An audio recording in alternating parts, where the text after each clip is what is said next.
So listen, this episode had me vested, had me in my feelings, had me with a couple tears. I mean, but that's been all season long.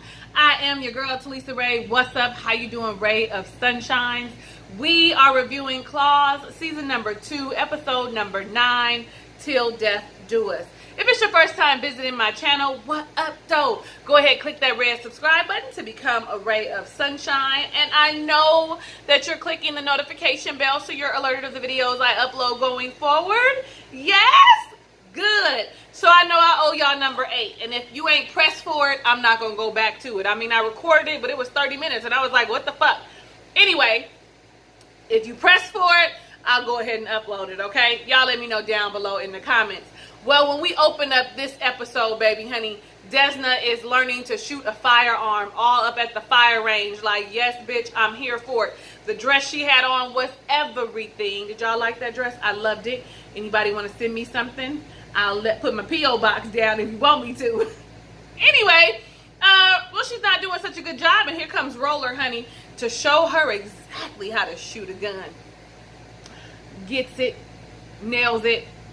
And not only did she nail that, honey, she nailed fucking Roller. I know that Jimmy Pink is living for that. Go check out her channel. I couldn't have watched her review until I did mine. But I know she is living for that, honey, because he was all up in there like, yes, giving it to her. She was all arched back and shit. Let me tell you something. I felt that in my soul, that good old quickie she had, honey, getting rejuvenated real quick. Ain't nothing like a good, stiff, quick one.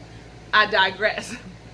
And then we see Polly waking up in the morning, honey, and Polly is alone and she feeling some kind of way. Look at the Ken. Ken ain't grinding his teeth, honey. Ken is gone. You put him out. You broke up with him. Then she gets up because she's all like, well, let me go to my next safe haven, which was Marnie. And I didn't upload this, but I had said, or was that 7 that I had said this in? Marnie was going to leave her. And that is exactly what she did. She wanted to go back with her biological mother who had cleaned herself up. But I want to say, Polly, don't worry, honey. She'll be back.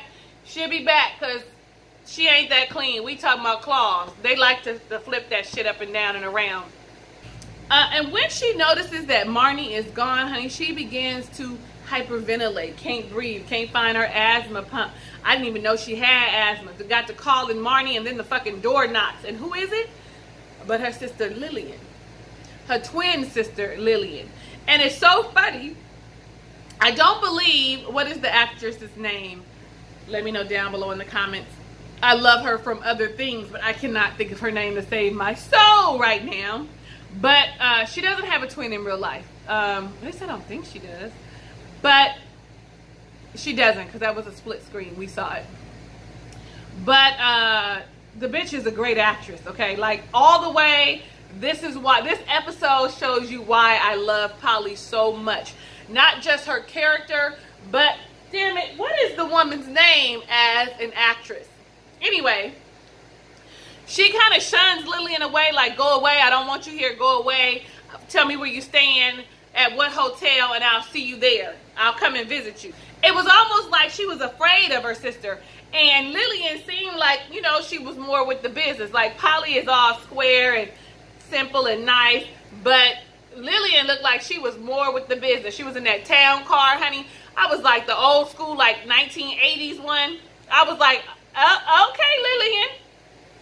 Then Dean, honey, Dean is having a problem. You know, now that he's on his own, he done left Desna in the beautiful house. He's having an issue because, of course, he's on the spectrum, the autistic spectrum, and noises bother him, and they in this little shady-ass motel, and the motel got a lot of noises and shit, and he's all like, all I want is peace and tranquility. Honey, evidently, peace and tranquility equals good fucking sex. Come on through, Virginia. You know exactly what he needs to calm him down until his motherfucking ass looks up and sees mold and a cockroach, okay? I'm with him like, fuck that. I can't be fucking under these conditions. I'm gonna need something to happen. I'm not fucking in no mold and no roaches, okay? Sorry, not sorry. We see Zlata wanting to switch up, honey. Come on, be my business partner. Come on, Desna, be my business partner. I know we said we was going to do this, but bitch, I want you to be in business with me. And I'm thinking to myself, Desna, don't fucking fall for this shit. This bitch is shady. She was business partners with Ruval. And the moment that motherfucker switched on her, she switched on him. Now she with you. Anybody that operates like that has no loyalty, and you should know better. I mean, I know it sounds tempting and shit. Even to me, I was like, ooh, that sounds good. But bitch, her track record precedes her, okay? Somebody, let me know what you think down below in the comments. I believe she shouldn't.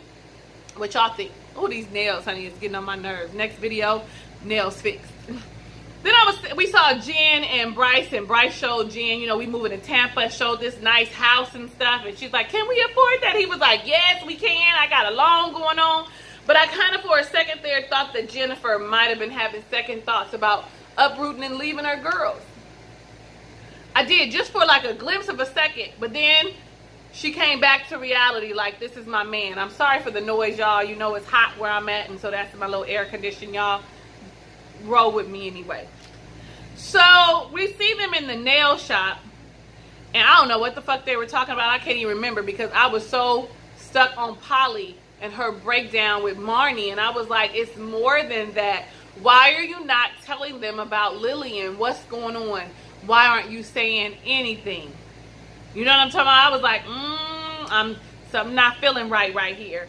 And then the ladies leave to go to the bridal shop because they still got a fake wedding to put on, honey. We got a fake wedding to put on. So they leave. But Lillian shows up at the job. And so at this particular moment, I said, this bitch is hallucinating. That ain't motherfucking Lillian. In this moment right here, I was like, yeah, something ain't right. She needs to be there by herself and, you know, doing her nails and shit. I was like, something don't feel right about this. She only shows up when motherfuckers ain't around. I was like, in this moment, she's fucking hallucinating. Really wish I had did this earlier, but I wasn't here on Sunday. Well, then we see the ladies in the bridal shop, honey. And I felt a little Pretty Woman moment when the girl was dismissing them, talking about the 1% bridal dresses are in the back. They're $5,000 and up. Like, bitch, we have everything. We have something for everyone. I was like, bitch, do you know who you fucking with?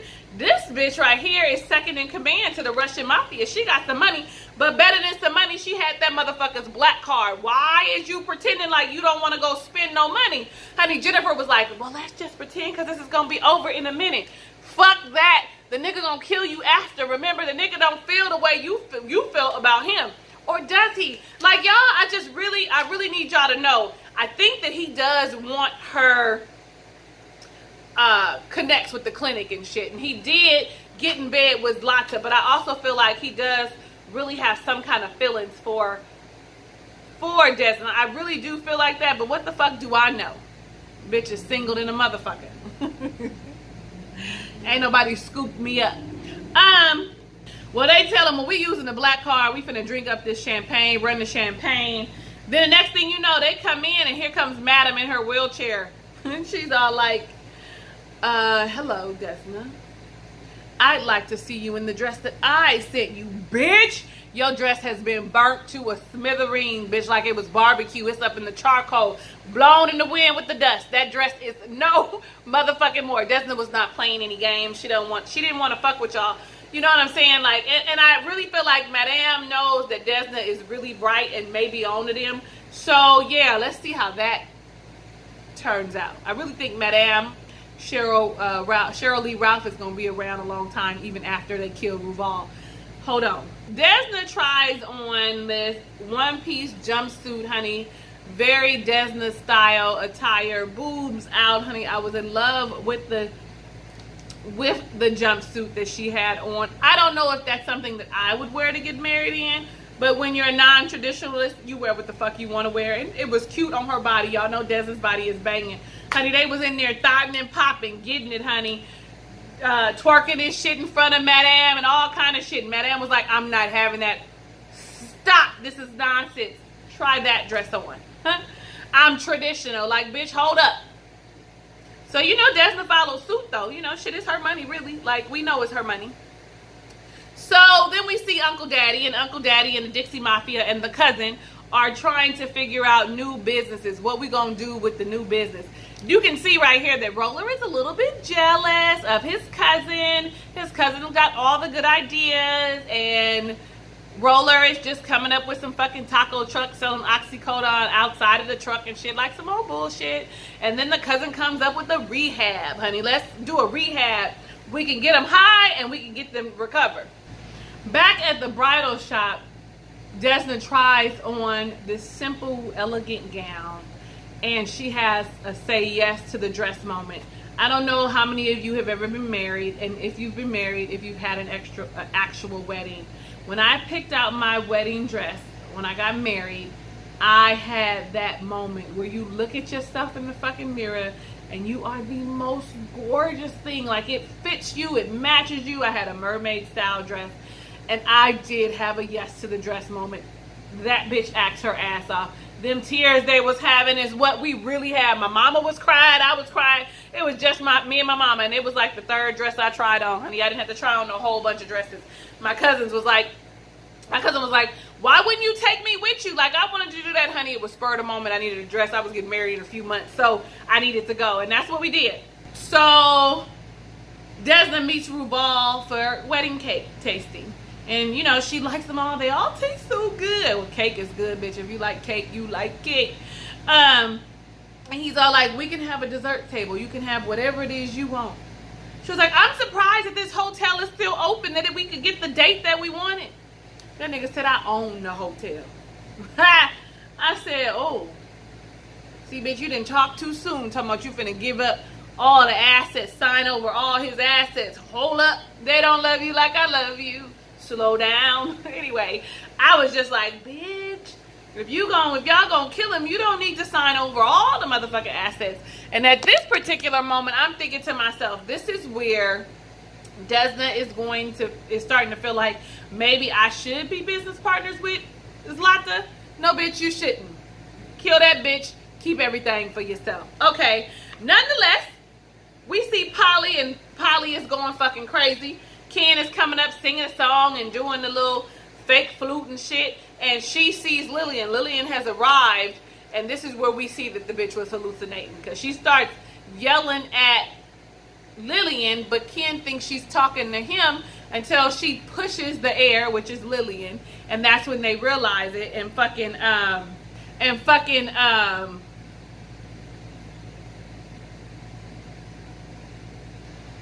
Desna and everybody walks up. It's like timed perfectly that they see her losing her fucking mind.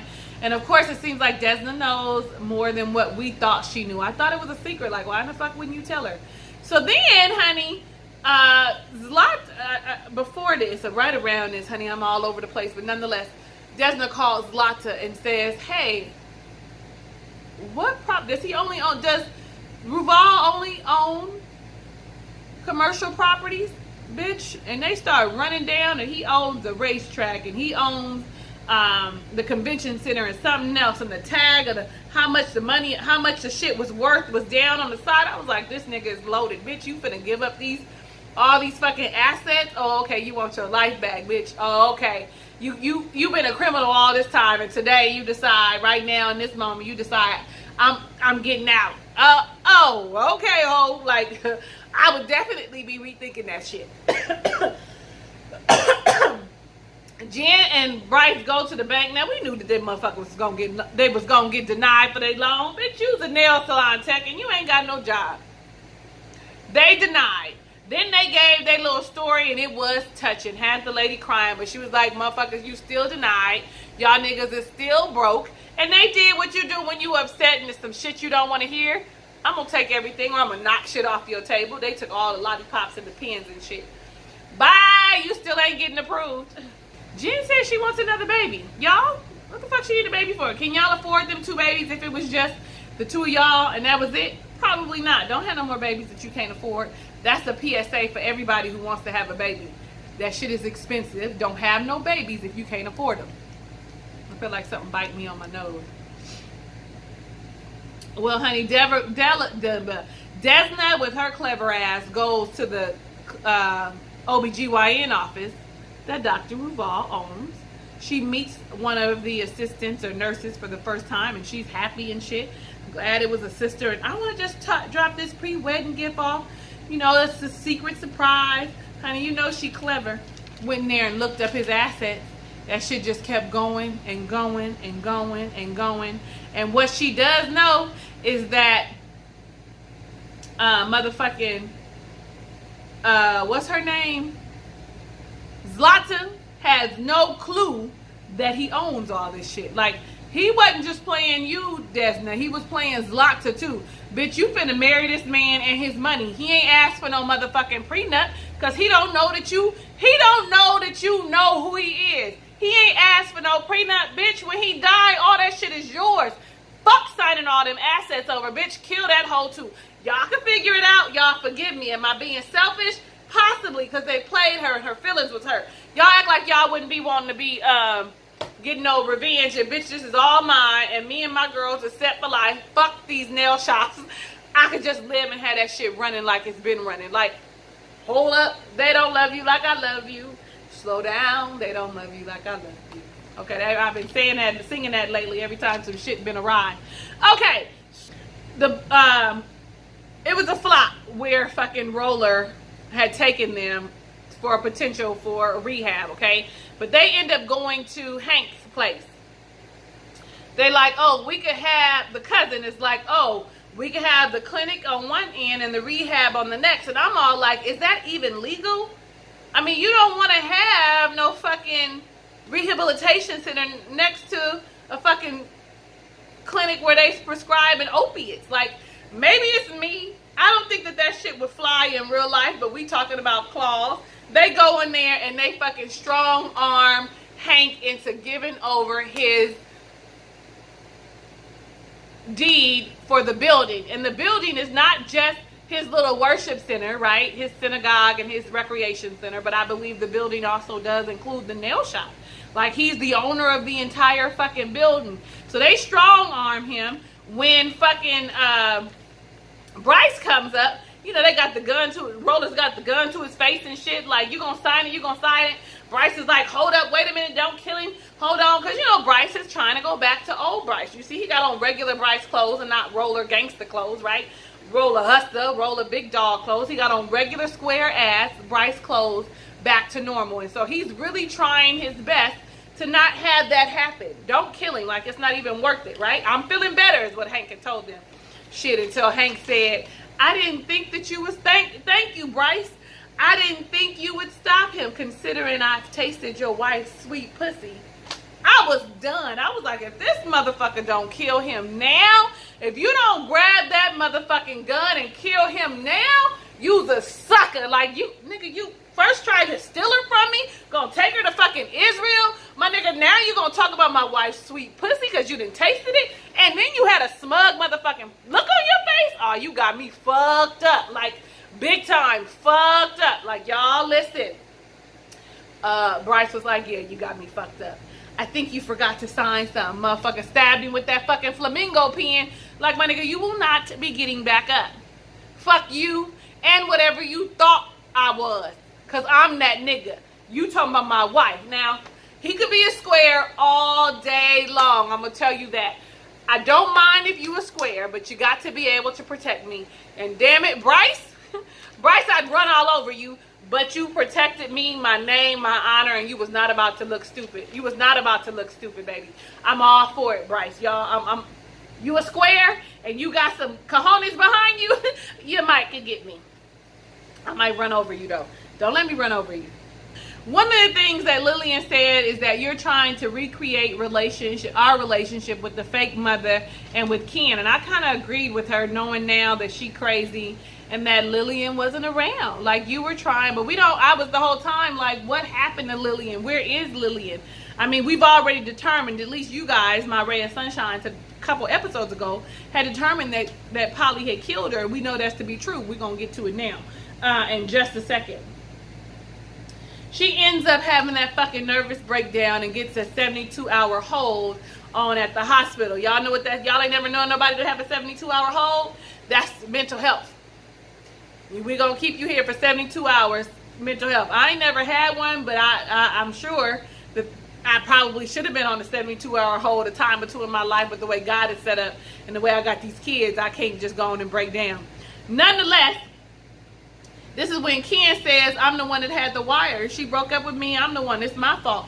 I had the wire. And you know, they go to fuck off. Like, why wouldn't you say something? I had to tell.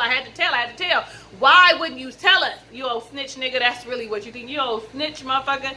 You talk too much. You don't even know what you're doing too much. You get a hint, you're supposed to follow it. Like, I'm a square with round edges. So if you tell me that I catch on quick enough. I'm just saying. Let me say this. Roller and Uncle Daddy had me fucking in tears. My eyes had swelled up with water as I watched them because Bryce got denied for that loan. How they both gave him a stack of probably $100K each. You know, that shit is saran wrapped. And you know, so it's a lot of money sitting right there. I was really, really moved by that act of kindness. Like, you go ahead and go. We know you're not for this. Go on and go to Tampa with your family. Buy the house that you want. Y'all, they gonna move from Palmetto to Tampa, and all them motherfuckers gonna come with them. I don't know. Some shit gonna happen in Tampa. They gonna come back to Palmetto. What y'all think? Let me know down below in the comments. Because y'all was saying that they wasn't gonna be able to go nowhere. But it looks like they might be going ahead and buying them a place. But how long they gonna stay? It ain't gonna be that long. They ain't gonna be away too long. So we see when they go in the room, Polly tells them what happened, that Lillian isn't around. So they don't know that Lillian is dead. Do you want me to call Lillian? That's what Desmond says. She died when we were 13. My mama said that the ice was too thin. Don't go out on the ice. We were skating on the ice and she fell through. Well, Lillian had been gone, you know, because she was like, it was my fault, you know. So Lillian disappeared. And I'm thinking, oh, well, that's what happened. But I knew in my spirit that that's not what happened. It was too easy. When it was just Desna and Polly by themselves, Lillian reappeared. And she said, I thought you were gone. And she ended up having to tell the real story. They were very competitive. Polly had gotten very jealous because Lillian was kissing a boy that she liked. They was 13.